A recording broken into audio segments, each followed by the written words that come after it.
ஹஜ்ரத் நூஹ் அலைஹிஸ்ஸலாம் அவர்கள் தன்னுடைய மகனோடு உறவாடிய அந்த வரலாறை அல் குர்ஆன் பதிவு செய்திருக்கின்றது. அதே போன்று யாக்கூப் அலைஹிஸ்ஸலாம் அவர்கள் தன்னுடைய மகனோடு உறவாடிய அந்த வரலாறை அல் குர்ஆன் பதிவு செய்திருக்கின்றது. அதே போன்று லுக்மான் அலைஹிஸ்ஸலாம் அவர்கள் தன்னுடைய மகனோடு உறவாடிய அந்த வரலாறையும் அல் குர்ஆன் பதிவு செய்திருக்கின்றது.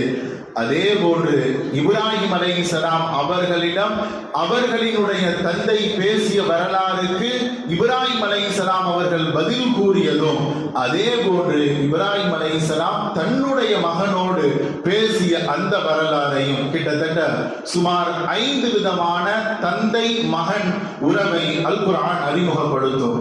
காரணம், இந்த உலகத்திற்கு நாம் வருவதற்கு தாய் தந்தை மிக முக்கியமானவர்கள். அதனால்தான் ஸல்லல்லாஹு அலைஹி வஸல்லம் சொல்வார்கள், 3 முறை தாயின் காலடியில் தான் சொர்க்கம் இருக்கின்றது. 4வது முறை ஸல்லல்லாஹு அலைஹி வஸல்லம் அவர்கள் தந்தையை ஞாபகப்படுத்திய ஹதீஸோடு நாம் பார்க்கும் பொழுது தந்தை மகன் என்ற அந்த உறவினுடைய கண்ணியம் நமக்கு புரிகின்றது. நவீன காலங்களில் வளர்ந்து வருகின்ற இந்த சமூகத்தில் இன்றைய இந்த உறவு என்பது சரியான முறையில் பேணப்படுகின்றதா? இருவருக்கும் மத்தியிலே அந்த உறவான கண்ணியமான வரலாறுகளும் கண்ணியமான பரஸ்பர உறவு முறைகளும் இன்றைய நவீன காலங்கள் இருக்கிறதா என்றால் கண்டிப்பாக குறைந்து கொண்டே வருகிறது. குறிப்பாக இன்றைய நாள் நாம் நினைவு கூற தகுந்த ஹஜ்ரத் இப்ராஹிம் அலைஹிஸ்ஸலாம் அவர்கள் தன்னுடைய தந்தையோடு உறவாடிய அந்த வரலாறை முதலாவது நினைவு கூற வேண்டும். அவங்க தன்னுடைய தந்தையிடவே சொன்னாங்க, யா அபதி லா தஅபுதி ஷைத்தான் இன்ன ஷைத்தான கான லிர்ரஹ்மானி அஸியா.